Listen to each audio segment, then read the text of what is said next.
Assalamualaikum warahmatullahi wabarakatuh. Perkenalkan, kami dari kelompok 6 Farmasi Industri kelas D. Di sini kami akan mempresentasikan hasil diskusi kami yang berjudul produksi dengan dosen pengampu Bapak Dr. APT Andri Prasetyo M.Farm. Dengan anggota kelompok ada Susanti Tanujaya dengan NPM 2023-210184 dan saya sendiri Syifa 2023-210185 dan juga teman saya Syifa Syabaniatunida 2023-210186.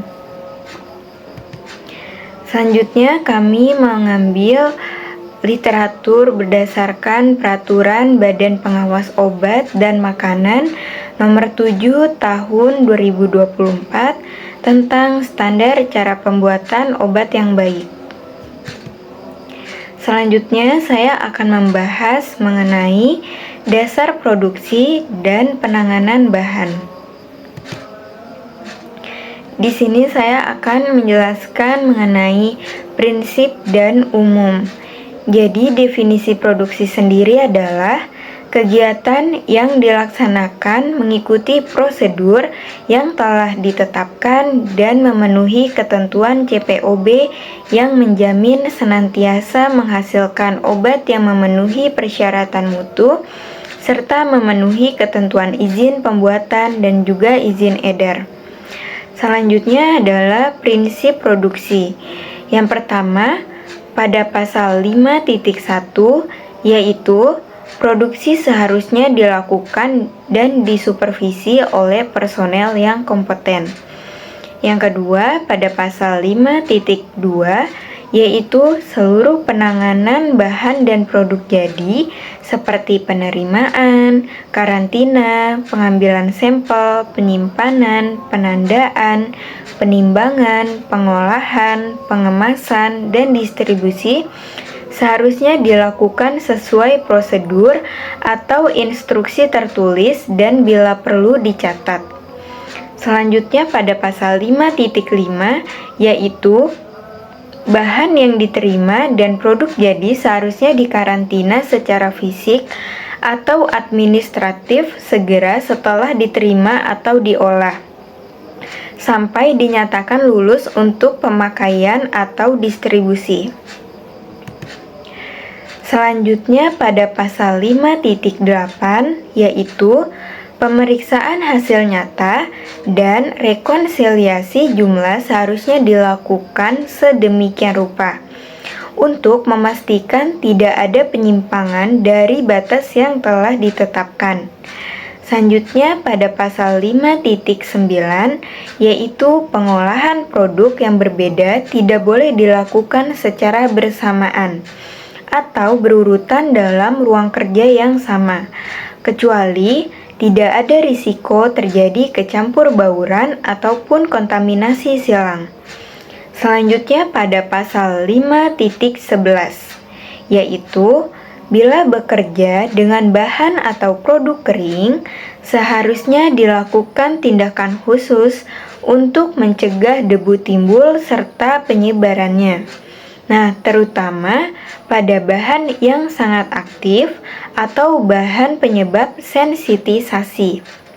Selanjutnya pada pasal 5.13 yaitu label pada wadah, alat, atau ruangan seharusnya jelas, tidak bermakna ganda, dan juga menggunakan format yang ditetapkan.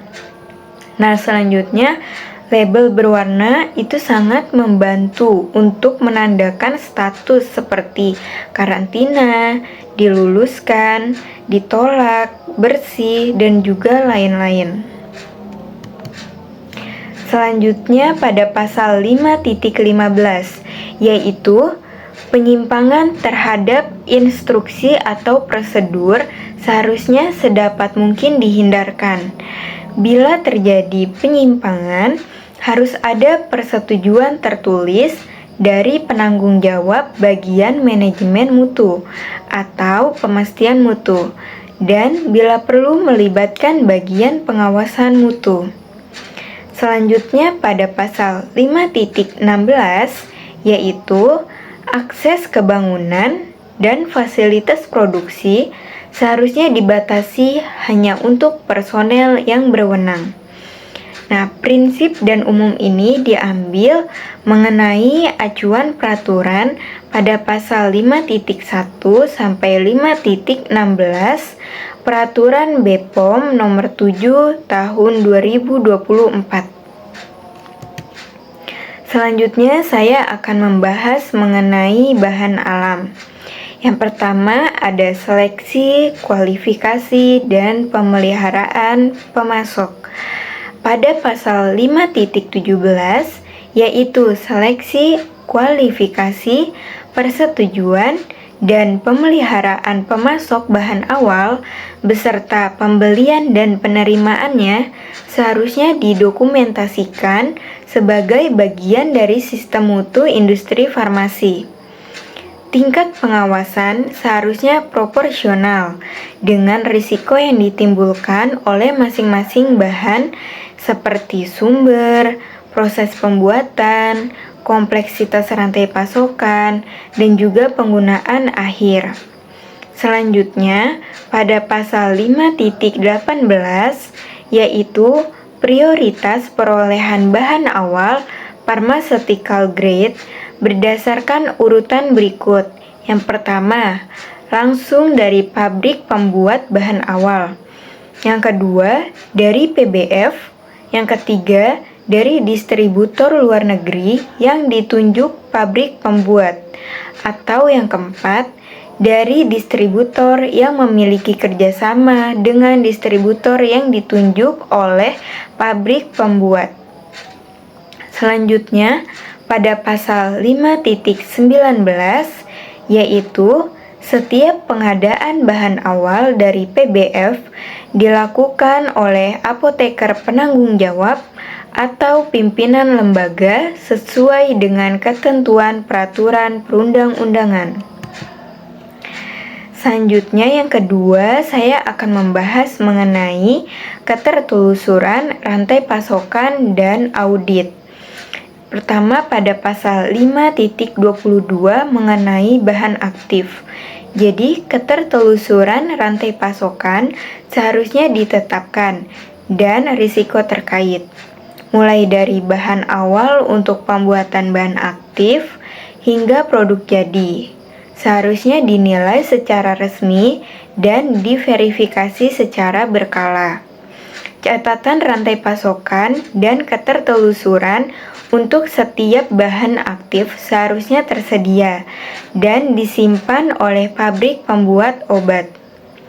Selanjutnya pada pasal 5.22 mengenai audit. Jadi audit ini seharusnya dilakukan terhadap pabrik pembuat dan distributor bahan aktif untuk memastikan kepatuhan terhadap standar cara pembuatan bahan baku aktif obat yang baik dan cara distribusi obat yang baik. Audit seharusnya dilakukan dalam durasi dan ruang lingkup yang tepat. Laporan harus mencerminkan apa yang dilakukan dan diamati, termasuk ketidaksesuaian yang teridentifikasi. Selanjutnya, pada pasal 5.22 mengenai eksipien. Jadi, eksipien dan pemasok eksipien seharusnya dikendalikan secara tepat berdasarkan hasil penilaian risiko mutu yang resmi. Penilaian dapat mengacu pada PIC SGMP Guide atau standar internasional yang terkait. Selanjutnya, saya akan membahas mengenai penerimaan, pemeriksaan wadah, dan pelulusan. Yang pertama pada pasal 5.26 yaitu pada tiap penerimaan bahan awal seharusnya dilakukan pemeriksaan keutuhan wadah termasuk segel penanda kerusakan dan juga kesesuaian antara catatan pengiriman, pesanan pembelian, label pemasok, dan pabrik pembuat yang disetujui. Pemeriksaan seharusnya didokumentasikan. Selanjutnya, pada pasal 5.28 yaitu bahan awal yang diterima seharusnya dikarantina sampai disetujui dan juga diluluskan untuk pemakaian oleh penanggung jawab bagian pengawasan mutu. Selanjutnya, saya akan membahas mengenai pelabelan bahan awal. Pada pasal 5.29 yaitu label bahan awal di area penyimpanan wajib memuat keterangan paling sedikit. Yang pertama, ada nama bahan dan bila perlu nomor kode bahan juga dicantumkan. Yang kedua, ada nomor batch atau kontrol yang diberikan pada saat penerimaan. Yang ketiga, ada status bahan seperti karantina, sedang diuji, diluluskan, dan ditolak. Nah, yang keempat, tanggal kadaluarsa atau tanggal uji ulang bila perlu juga dicantumkan. Selanjutnya, saya akan membahas mengenai pelabelan bahan awal yang sebelumnya. Jadi selanjutnya itu pada pasal 5.33 yaitu mengenai hanya bahan awal yang sudah diluluskan oleh bagian pengawasan mutu dan masih dalam masa simpan atau tanggal uji ulang yang boleh digunakan. Nah, uji ulang seharusnya dilakukan mengikuti spesifikasi awal. Selanjutnya pada pasal 5.36, industri farmasi bertanggung jawab atas pengujian bahan awal sesuai dokumen registrasi. Dapat menggunakan hasil uji parsial atau lengkap dari pabrik pembuat bahan awal yang disetujui. Namun, minimal harus melakukan uji identifikasi dan uji terhadap cemaran.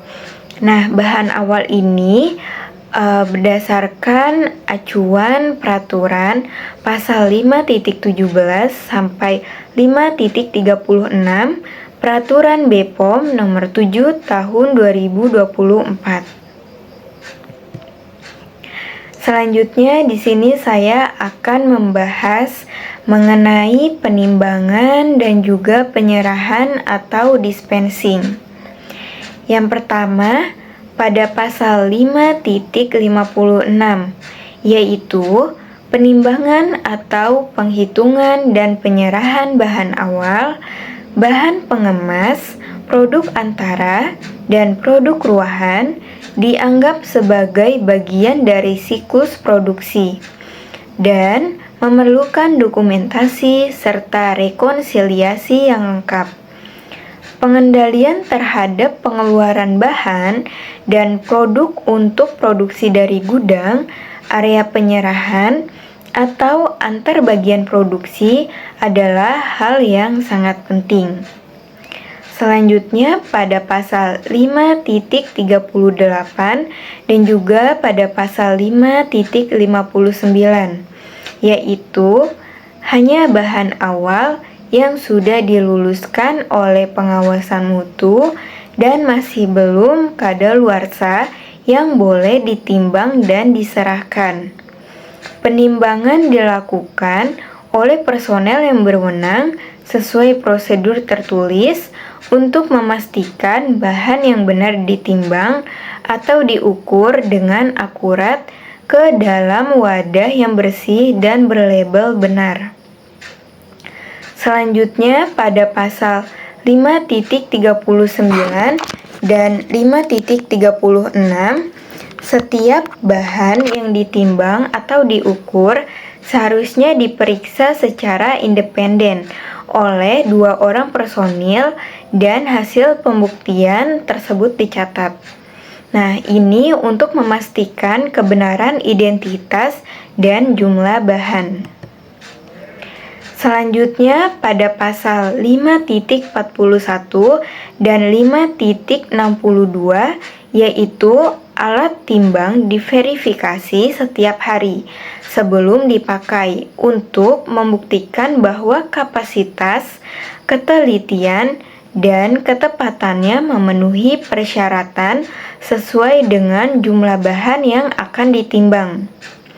Kapasitas dan ketelitian alat harus sesuai dengan jumlah bahan yang nantinya akan ditimbang atau ditakar.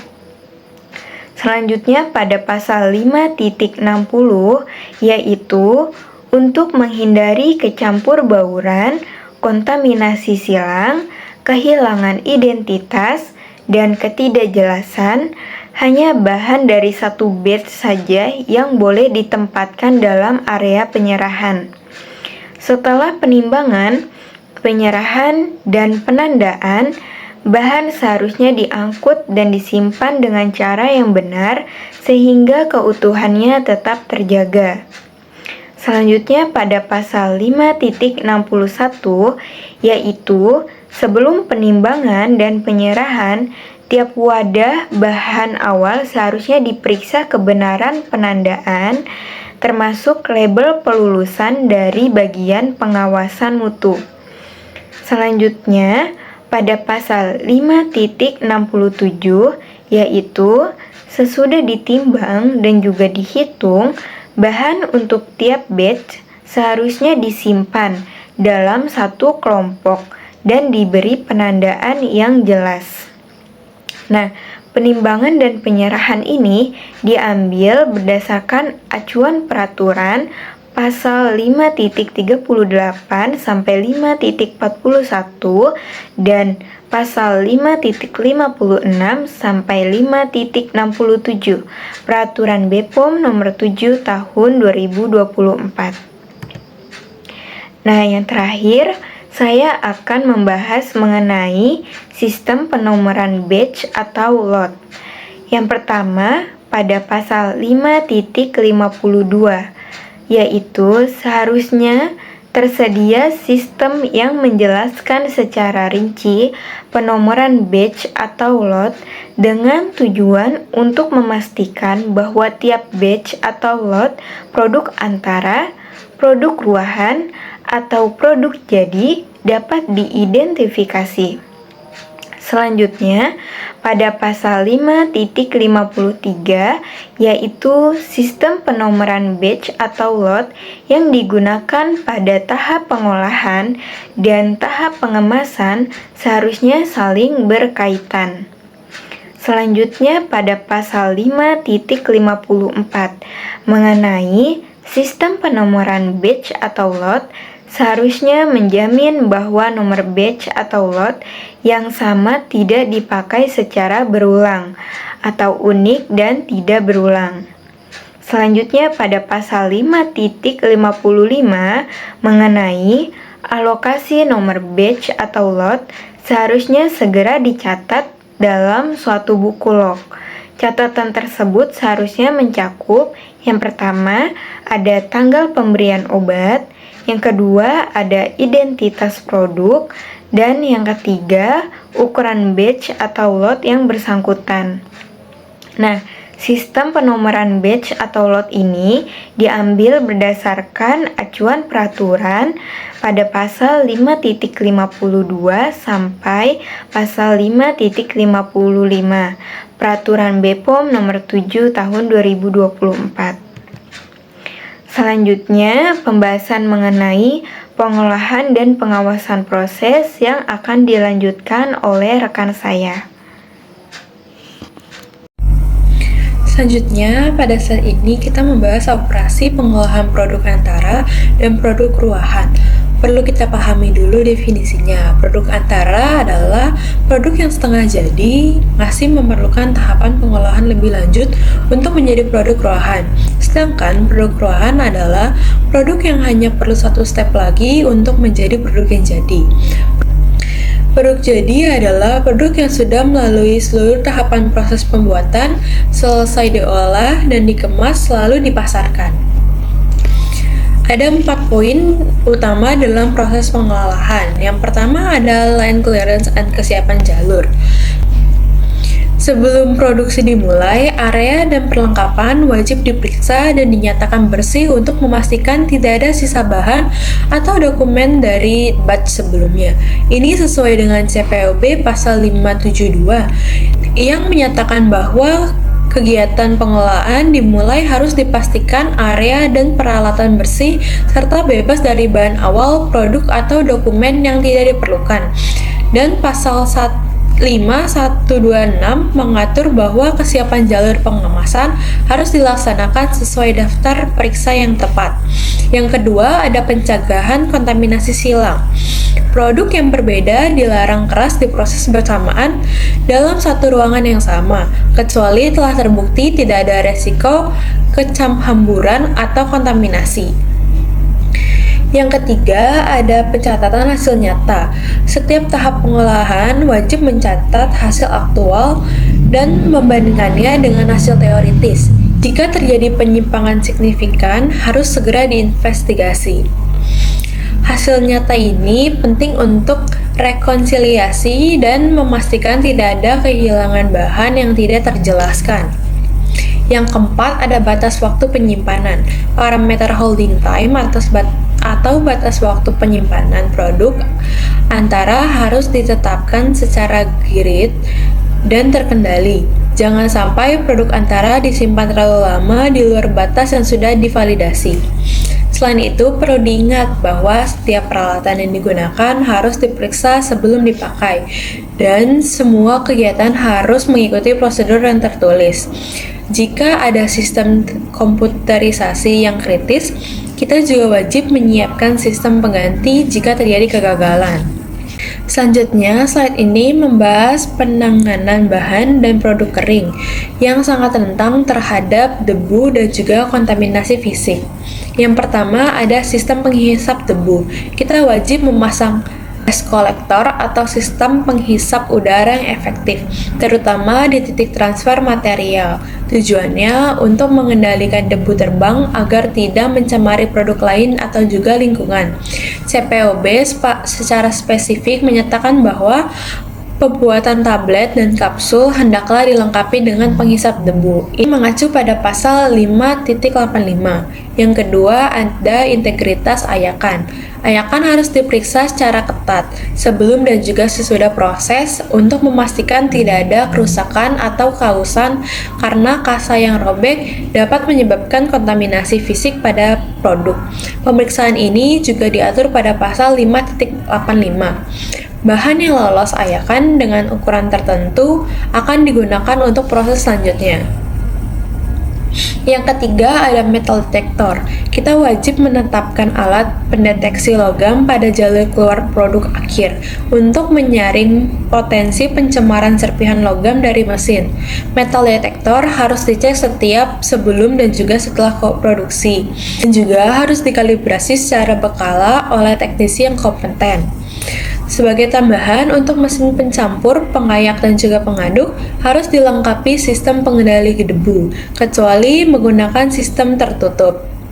Parameter kritis seperti waktu, kecepatan, dan suhu untuk setiap proses pencampuran, pengadukan, dan juga pengeringan harus tercantum dalam dokumen produksi induk, dipantau selama proses, serta dicatat dalam catatan batch. Untuk produk yang beresiko tinggi, kantong filter pada mesin fluid bed dryer harus khusus untuk produksi tersebut dan tidak boleh dipakai untuk produksi berbeda tanpa pencucian terlebih dahulu. Untuk selanjutnya, membahas proses kritis yang spesifik untuk setiap bentuk sediaan. Yang pertama, ada sediaan solid seperti tablet dan juga kapsul. Pengendalian kausan punch and die secara ketat. Punch and die harus diperiksa setiap kali sebelum dan juga sesudah dipakai. Pemantauan variasi bobot tablet selama proses. Harus tersedia alat timbang yang akurat dan juga telah terkalibrasi. Yang ketiga, tablet yang diambil untuk pengujian atau keperluan lain tidak boleh dikembalikan lagi ke dalam batch. Yang keempat, ada penanganan larutan penyalut secara higienis untuk mencegah pertumbuhan mikroba. Yang kelima, ada pengendalian kelembapan cangkang kapsul agar tidak mudah rapuh. Yang keenam, ada produk yang ditolak harus ditempatkan dalam wadah yang ditandai dengan jelas. Mengenai statusnya dan jumlahnya dicatat pada catatan pengelolaan batch. Untuk sediaan cair dan semi padat seperti krim atau salep, poin kritisnya adalah penggunaan tangki dengan sistem tertutup untuk mencegah kontaminasi dari udara, penjaminan homogenitas suspensi atau emulsi secara konsisten selama proses pengisian, karena jika tidak homogen, dosis akan tidak seragam. Selanjutnya ada eliminasi area deadlock pada instalasi pipa transfer, karena area mati ini dapat menjadi tempat berkembang biaknya mikroba. Selanjutnya ada penggunaan peralatan dari kaca sedapat mungkin dihindarkan. Baja tahan karat bermutu tinggi merupakan pilihan yang terbaik. Selanjutnya ada kualitas air digunakan harus terpantau secara kimia dan juga secara mikrobiologi. Jika produk ruahan yang tidak langsung dikemas, harus ditetapkan batas waktu maksimum penyimpanan dan juga kondisi penyimpanannya. Perlu diingat untuk proses pencampuran dan pengisian untuk produk cair harus divalidasi.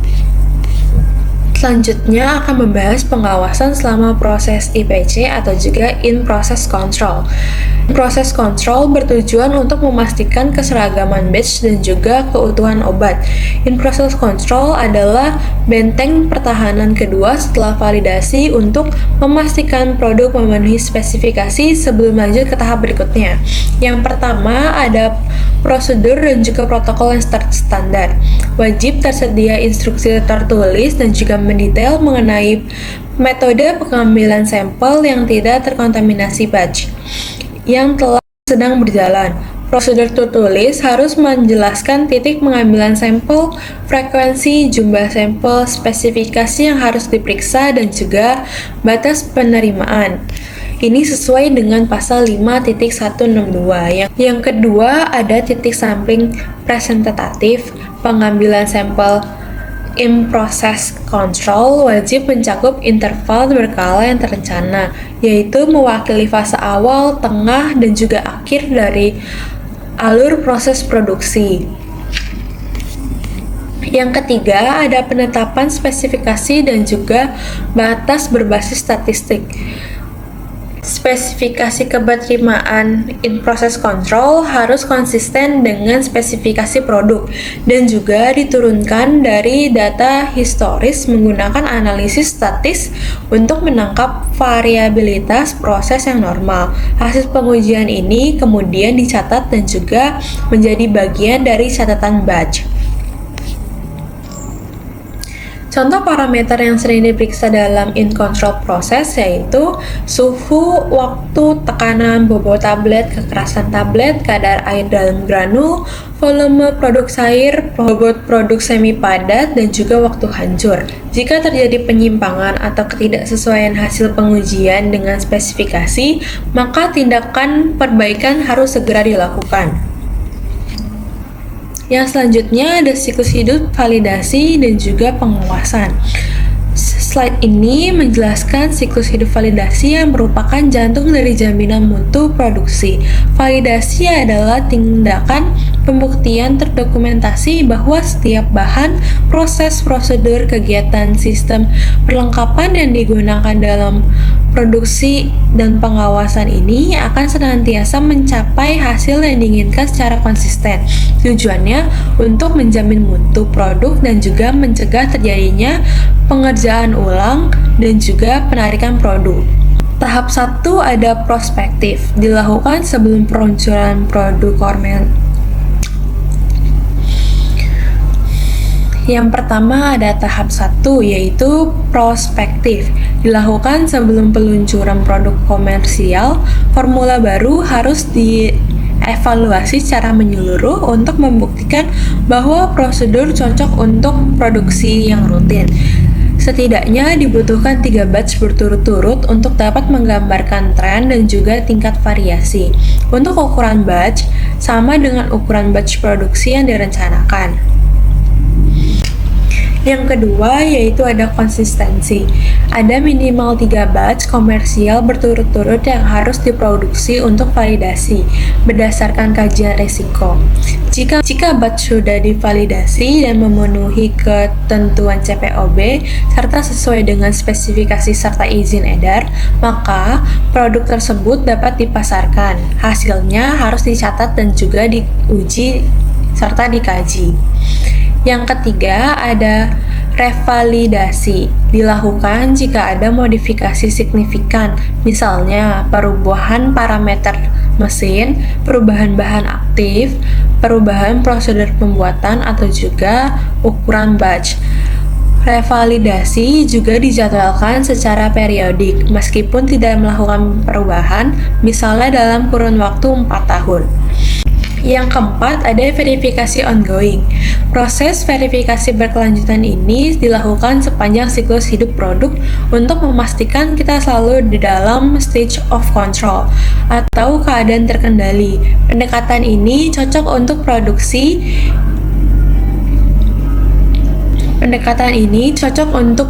yang dikembangkan dengan metode quality by design. Pada bagian ini, saya akan membahas mengenai pengemasan, penanganan produk bermasalah, karantina produk jadi, serta sertifikasi dan pelunasan batch berdasarkan CPOB Bab 5 Pasal 5117 sampai dengan 5192, di mana tahapan ini merupakan tahap akhir dalam proses produksi obat sebelum produk itu didistribusikan kepada masyarakat. Walaupun proses produksi telah selesai, obat itu belum bisa langsung dipasarkan karena masih harus melalui serangkaian pengendalian mutu yang ketat. Kemudian untuk tujuan utama dari tahapan ini yaitu menjamin mutu, keamanan, dan identitas produk. Selain itu, tahapan ini bisa juga bertujuan sebagai pencegah terjadinya mix up atau tertukarnya produk, label, atau bahkan bahan pengemasan yang bisa menyebabkan kesalahan dari identitas obat. Kemudian, CPOB juga memastikan bahwa hanya produk yang benar-benar memenuhi seluruh spesifikasi mutu yang bisa dipasarkan. Jadi, jika kita lihat alur pada slide, proses itu dimulai dari produksi, kemudian masuk ke tahap pengemasan, lalu dilanjutkan dengan karantina produk jadi, kemudian dilakukan sertifikasi dan pelulusan batch oleh penanggung jawab pemastian mutu. Lalu barulah produk bisa dimasukkan ke tahap distribusi. Jadi pada seluruh tahapan ini mereka semua saling berkaitan untuk memastikan bahwa obat yang diterima pasien benar-benar aman, bermutu, dan sesuai dengan standar yang telah ditetapkan. Lalu di sini ada bahan pengemasan di mana saya bakal membahas mengenai bahan pengemasan, yaitu dalam industri farmasi.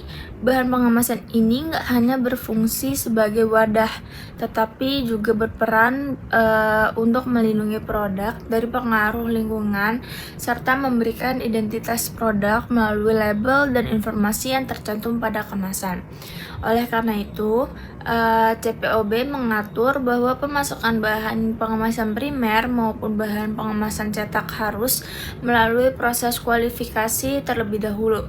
Karena hal ini dilakukan buat ngemastiin si pemasok itu mampu menyediakan bahan dengan kualitas yang konsisten. Setelah itu, khusus untuk bahan pengemasan cetak seperti etiket, dus, ataupun leaflet yang udah memuat identitas produk, semuanya itu harus disimpan di area yang terkunci dan aman. Tujuannya buat mencegah penyalahgunaan maupun tertukarnya kemasan antar produk. Kemudian apabila terdapat bahan pengemas yang udah tidak berlaku seperti adanya perubahan desain kemasan atau perubahan informasi produk, maka bahan tersebut wajib dimusnahkan sehingga tidak digunakan kembali. Kemudian ada prakodifikasi nomor batch dan tanggal kadaluarsa, di mana informasi ini harus diawasi secara ketat karena berkaitan langsung dengan identitas produk dan keterlusurannya bisa sesuatu saat terjadi keluhan atau penarikan produk. Lalu yang terakhir, dilakukan rekonsiliasi bahan pengemasan cetak, yaitu dengan cara menghitung jumlah bahan yang diterima, digunakan, rusak, ataupun yang dimusnahkan. Kemudian rekonsiliasi ini bertujuan buat mencegah terjadinya mix up atau penggunaan kemasan yang tidak sesuai.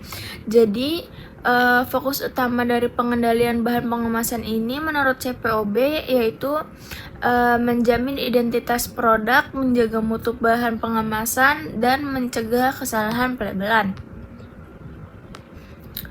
Kemudian untuk bagian kegiatan pengemasan, tahap pertama yang dilakukan sebelum pengemasan itu melalui proses line clearance menggunakan checklist, di mana pada tahap ini seluruh area produksi ini diperiksa buat ngemastiin gak ada sisa produk bahan pengemasan dari batch sebelumnya. Lalu dilakukan verifikasi juga terhadap produk ruahan dan bahan pengemasan yang nantinya akan digunakan agar sesuai dengan dokumen produksi. Lalu selama proses pengemasan berlangsung, saat proses pengemasan berlangsung, dilakukan juga pengawasan secara terus-menerus. Nah, pengawasan ini meliputi pemeriksaan visual terhadap kondisi produk dan kemasan, pemeriksaan label, pengawasan nomor batch dan tanggal kadaluarsa, serta monitoring seluruh proses pengemasan agar berjalan sesuai prosedur. Lalu pengawasan ini juga sangat penting karena sebagian besar kesalahan dari identitas produk itu terjadi pada tahap pengemasan. Kemudian setelah seluruh proses selesai, dilakukan rekonsiliasi akhir antara jumlah produk ruahan dengan jumlah produk jadi dan bahan pengemas yang telah digunakan. Kemudian bahan pengemas cetak yang telah di prakodifikasi ini gak digunakan lagi, bakal harus dimusnahkan karena sudah memiliki identitas batch tertentu dan tidak boleh digunakan kembali. Dengan adanya pengawasan sebelum, selama, dan setelah pengemasan, maka resiko kesalahan identitas maupun kecampur bauran produk bisa diminimalkan. Lalu pada bagian produk ditolak, dipulihkan, dan dikembalikan, yang pertama itu ada produk ditolak. Produk yang tidak memenuhi spesifikasi mutu harus diberi label, ditolak, kemudian disimpan di area khusus yang hanya dapat diakses oleh personel berwenang. Kemudian produk tersebut tidak boleh digunakan sampai ada keputusan resmi dari bagian pemastian mutu. Lalu untuk reprocessing dan recovery, nah reprocessing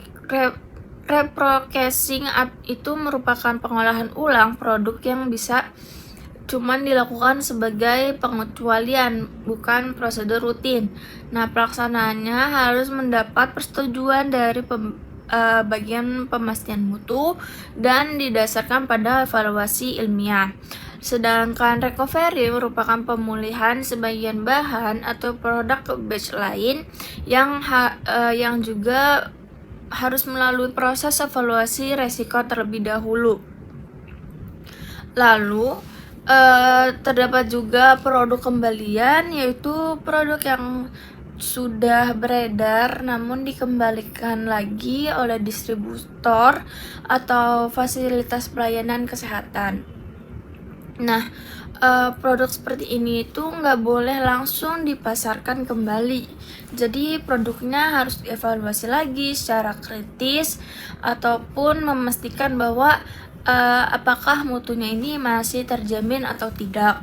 Lalu apabila mutu produknya tidak bisa dipastikan, maka suatu produk itu harus wajib untuk dimusnahkan, tidak boleh digunakan kembali. Jadi dengan demikian seluruh prosedur ini memiliki tujuan yang mana tujuan itu untuk melindungi pasien agar pasien itu hanya menerima obat yang benar-benar memenuhi standar mutu produksi.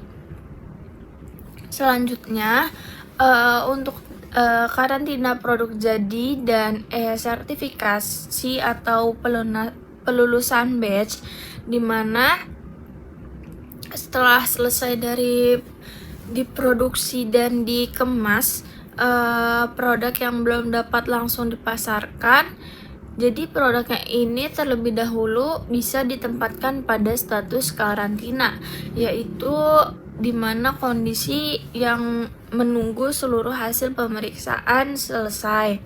Jadi area karantina ini merupakan area terbatas yang hanya dapat diakses oleh personal berwenang.